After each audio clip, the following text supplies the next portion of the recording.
నమస్తే. BB4 బాలయ్య బోయపాటి 4 అయితే ఇప్పటిదాకా హ్యాట్రిక్ హిట్ కొట్టినటువంటి ఈ కాంబినేషన్ ఇప్పుడు 4th మూవీ కోసం వెళ్తుంది. యాక్చువల్గా BB4 అంటే బాలయ్య బోయపాటి 4 అనుకోవచ్చు. అదేవిధంగా దీన్ని బ్లాక్ బస్టర్ 4 అని కూడా అనుకోవచ్చు. అయితే ఎప్పుడెప్పుడా అనుకుంటున్నటువంటి ఒక అఖండ సీక్వెల్ గురించి ఒక కొత్త అప్డేట్ అయితే వచ్చేసింది. అదే అఖండ 2 సీక్వెల్ ఎప్పుడు ఏంటి అనేది ఇప్పుడు మనతో పాటు సీనియర్ జర్నలిస్ట్ హేమసుందర్ గారు ఉన్నారు. వారిని తెలుసుకుందాం. సార్ నమస్తే. నమస్తే అండి. సార్ ఎప్పుడెప్పుడా అన్నట్టు తెలుగు ప్రేక్షకులందరూ కూడా వెయిట్ చేస్తూ ఉన్నారు. ఏంటి అంటే అఖండ సీక్వెల్ ఎప్పుడు అన్నట్టు. అది కాక ఈసారి అఖండ సీక్వెల్లో బాలయ్య గారికి సూపర్ పవర్స్ ఉండబోతున్నాయి. అదొక పెద్ద అసెట్ కింద కనిపించబోతుంది ఈ సినిమాకి సంబంధించి. అదిగాక సూపర్ పవర్స్ ఉంటాయి. అంటే నార్మల్ పవర్స్ ఉంటేనే బోయపాటి బాలయ్యతో ఎలాంటి మ్యాజిక్ చేపిస్తాడో అందరికీ తెలిసిందే. ఒకవేళ బాలయ్య గారికి సూపర్ పవర్స్ వస్తే ఇప్పుడు అఖండ బోయపాటిని ఎలాగ చూపిస్తాడు బాలయ్య గారిని, అది ఎలా చెప్పొచ్చు అంటే సూపర్ పవర్స్ సినిమాలు చాలా వస్తున్నాయి. అంటే మనకి అఖండ 1కి వచ్చేసరికి పసిబిడ్డ, ప్రకృతి, పరమాత్మ ఈ కాన్సెప్ట్ తీసుకుని అఖండ సినిమా చేశారు. ఆ సినిమా బ్లాక్ బస్టర్ హిట్ అయిపోయింది. దాని తర్వాత బోయపాటి గారు మళ్ళీ బాలయ్యతో అనుకున్నప్పుడు ఈ కథ చేయాలా లేకపోతే ఇంకో వేరే పొలిటికల్ టచ్ ఉన్న కథ చేద్దామా అనే ఆలోచన వచ్చిందని సమాచారం. 2 కథలు సిద్ధం చేసుకున్నారు. అయితే ఎన్నికలు అయిపోయిన తర్వాత పొలిటికల్ సబ్జెక్ట్ అనేది అంత వర్కౌట్ అవ్వదు, అది తర్వాత చేద్దాం అనే ఉద్దేశంతోనే అఖండ 2ని ఎన్నికల తర్వాత షర్ట్స్ మీద తీసుకెళ్ళాల్సి ఆలోచన చేస్తున్నారు. అంటే మరి దీంట్లో ఏ కాన్సెప్ట్ చేస్తారు? అఖండ 2 వచ్చినప్పుడు అక్కడే అనుకున్న కాన్సెప్ట్ ఒకటి. అంటే దీన్ని అఫీషియల్గా బోయపాటి గారు అనౌన్స్ చేశారు. నేటి సమాజానికి అవసరమైన సబ్జెక్ట్ దీంట్లో ఉంటుంది. అంటే దైవత్వం ఉంటుందా అంటే దైవత్వం అనేది భారతీయ నరనరాల్లో ఉంది అని చెప్పి అంటున్నాడు. అంటే అఖండ పాత్ర పెట్టుకున్నప్పుడు కంపల్సరీ దైవత్వం ఉంటుంది. ఆ దైవత్వాన్ని ఎటు ఉపయోగిస్తారు అనేది కాన్సెప్ట్ దీంట్లో. సామాజికంలో ఉన్న రుగ్మత ఏంటి, ఆ రుగ్మత మీద ప్రయోగిస్తారు అని చెప్తున్నాడు ఆయన. కథ చెప్పకుండా ఒక లైన్ అనేది చెప్తున్నాడు. ప్రస్తుతం ఉన్న ఈ పరిస్థితుల్లో మనం ఎదుర్కొంటున్నటువంటి సమస్యలు ఏదైతే ఉన్నాయో ఆ సమస్యల్ని అఖండ ఎలాగ పరిష్కరిస్తాడనేదే లైన్ అనుకో. అంతే లైను. ఆ సమస్య ఏంటి, వాటి పొలిటికల్ సమస్య లేకపోతే లంచగొండితనమా, ఇట్లాంటి సమస్య ఏం తీసుకున్నాడు అనేది ఎవరికి తెలియదు. పక్కగా స్క్రిప్ట్ రెడీ చేసుకున్నారు. ఇప్పుడు ఎన్నికల సెట్స్ మీదకి వెళ్తుంది అనుకున్నప్పుడు ఎన్నికలు అయిపోగానే May 13కి ఎన్నికలు అయిపోతాయి కాబట్టి వెంటనే సెట్స్ మీద తీసుకెళ్తామని అనుకుంటున్నారు. అయితే బాలయ్య బాబు చేస్తున్న 170 మూవీ, మన బాబీ డైరెక్షన్లో సినిమా 109 మూవీ ఉంది కాబట్టి కొంత దాని టైం కేటాయిస్తూనే బోయపాటి కూడా కేటాయించే అవకాశాలు ఉంటాయి. ఒక్కొక్కసారి హీరో లేని సన్నివేశాలు తీసుకోవచ్చు కదా, అలా చేసుకుంటూ మళ్ళీ హీరో ఎయిడ్స్ ఖాళీ వచ్చినప్పుడు ఇటు పక్క ప్యారలల్గా చేసుకునే అవకాశాలు ఉంటాయి. నాకు తెలిసి ప్యారలల్గా 2 మూవీలు కంప్లీట్ చేయొచ్చు అనుకుంటున్నాను నేను బాలయ్య బాబు. అయితే ఈ సినిమాకి సంబంధించి చూసుకుంటే అఖండ మనం చూసాం, అయితే 2 పాత్రలు మనం చూస్తూ వస్తున్నాం. అయితే ఇప్పుడు అఖండ సీక్వెల్లో కూడా అలానే 2 పాత్రలు ఉంటాయా, ఓన్లీ అఘోర పాత్రని హైలైట్ చేస్తూ ఒకే పాత్ర మనకి ట్రావెల్ చేస్తుంది అనుకోవచ్చా? 2 పాత్రలు కంపల్సరీగా ఉంటాయి. అఘోర పాత్ర అనేదేమో అది ఒక ఎలివేషన్ కోసం చూపించిన పాత్ర, సినిమాకి ఆయువు పట్టు అదే.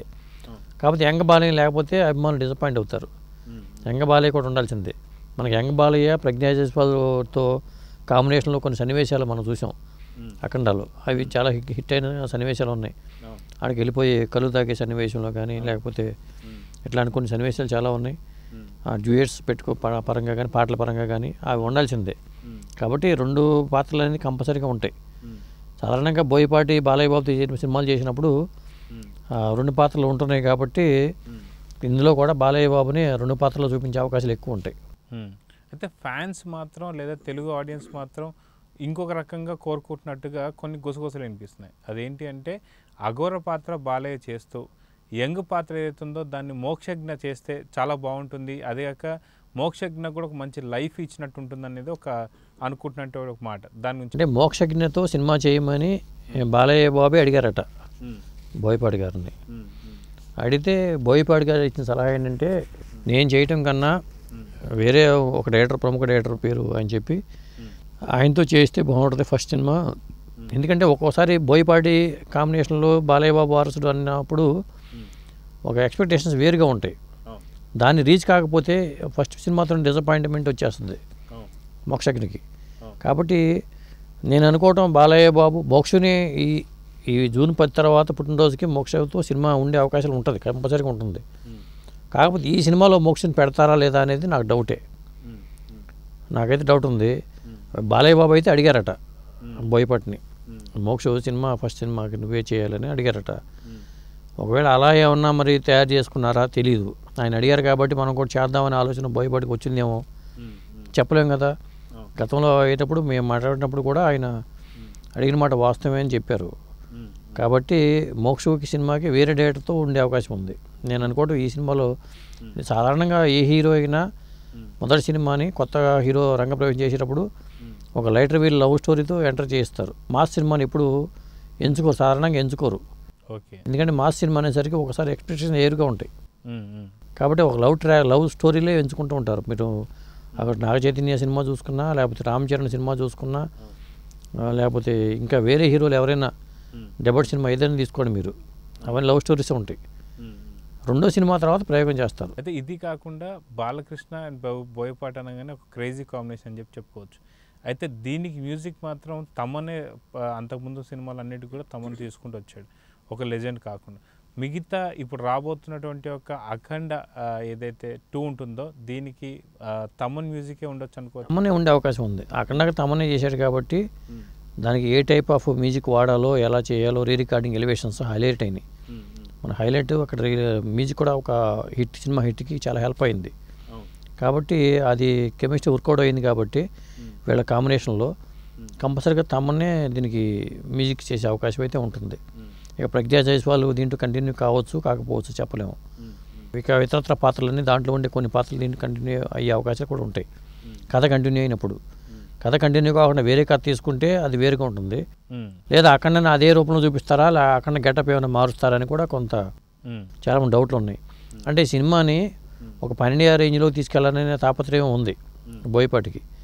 బాలయ్య బాబుని ఒక తెలుగు వాళ్ళకే కాకుండా ఒక పన్నెండు రేంజ్లో ఎలివేషన్ ఇవ్వాలి బాలయ్య బాబుకి అనే తపన బోయపాటికి అయితే ఉంది. కాబట్టి ఆ తరహాలోనే నేను ప్లాన్ చేసుకునే అవకాశాలు ఎక్కువగా ఉన్నాయి. ఇందులో కూడా బాలీవుడ్ నటులు లేకపోతే ఇతర రాష్ట్రాల నటులు కూడా, ప్రాంతీయ భాషల నటులు కూడా నటించే అవకాశం అయితే ఉంది. అయితే అదిగాక ఇది యాక్చువల్గా అఖండ చూసరికి మనకి ద్వారకా క్రియేషన్స్ వీళ్ళ క్రియేషన్స్లో వచ్చింది. ఇప్పుడు రానున్నటువంటి ఒక అఖండ 2 మాత్రం ఇది గీతా ఆర్ట్స్ బ్యానర్ పైన రాబోతుంది అనుకోవచ్చా? గీతా ఆర్ట్స్ బ్యానర్ మీదే వాళ్ళు అఫీషియల్ అనౌన్స్మెంట్ ఇచ్చారు కాబట్టి బోయపాటితో గీతా ఆర్ట్స్ సినిమా ఉందని ఇచ్చారు కాబట్టి గీతా ఆర్ట్స్లోకి వెళ్తుంది. కాకపోతే వాళ్ళ దగ్గర నుంచి అనుమతులు తీసుకుని చేస్తారు.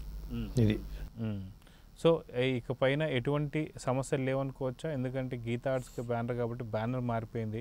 అదిగాక హీరో బాలకృష్ణ గారి కూతురు కూడా one of the co producer అని చెప్పి కూడా వింటున్నాం. సో వీటన్నిటికీ కూడా అనుమతులు వచ్చేసినట్టు అనుకోవచ్చా? ఖచ్చితంగా వాళ్ళన్నీ ఒక ఒప్పందానికి వచ్చిన తర్వాతే వీళ్ళు వెళ్తారు. కాకపోతే అంతా అప్పుడు ఎన్నికల వేడిలో ఉంది కాబట్టి వాతావరణం ఎవరో కూడా సినిమాల పరంగా ఆలోచన చేయరు. ఎన్నికలు అయిపోయిన తర్వాతే ఫ్రెష్ మైండ్తో అందరు ఇన్వాల్వ్ అవుతారు. ప్రస్తుతానికి ఏంటి బోయపాటి ఒక్కరే ఈ సినిమా మీద, దీని మీద రత్నం గారు సలహాలు తీసుకుంటారు. కథాపరంగా డైలాగుల పరంగా రత్నం గారు, రత్నం గారు రాస్తూ ఉంటారు ఈ సినిమాకి. దీన్ని కూడా నేను కూడా రత్నం గారే డైలాగులు రాసే అవకాశం ఉంది. కాబట్టి ఆ టీం వర్క్ అంతా టీం అంతా ఈ స్క్రిప్ట్ మీద పక్కాగా పనిచేస్తున్నారు.